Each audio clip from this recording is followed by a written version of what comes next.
आषाढी यात्रेचा सोहळा येत्या 6 जुलै रोजी साजरा होतोय आणि या काळात जास्तीत जास्त भाविकांना विठ्ठल रुक्मिणीचं दर्शन घेता यावं म्हणून 27 जून पासून ते प्रक्षाळ पूजेपर्यंत 24 तास दर्शन सुरू ठेवण्याचा निर्णय विठ्ठल रुक्मिणी मंदिर प्रशासनाने घेतलेला आहे।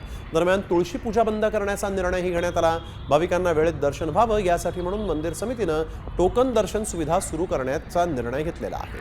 यासाठी म्हणून येत्या 15 जून रोजी टोकन दर्शन व्यवस्थेचा डेमो घेण्यात येणार आहे। आषाढी एकादशीची विठ्ठल रुक्मिणी शासकीय महापूजा मुख्यमंत्री देवेंद्र फडणवीसांच्या हस्ते सपत्नीक होणार आहे।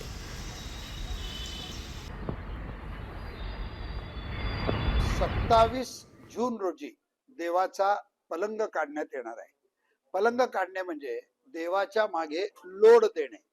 लोड देणे म्हणजे देवाचे सर्व राजोपचार बंद होणे व राजोपचार बंद झाल्यानंतर भक्तांना 24 तास सुलभ दर्शन देण्यात येणार आहे। येत्या 6 जुलैला या राज्याचे मुख्यमंत्री आदरणीय देवेंद्रजी फडणवीस साहेब सपत्नीक सहकुटुंब श्री विठ्ठलाची व माता रुक्मिणीची महापूजा करण्यात येणार आहे।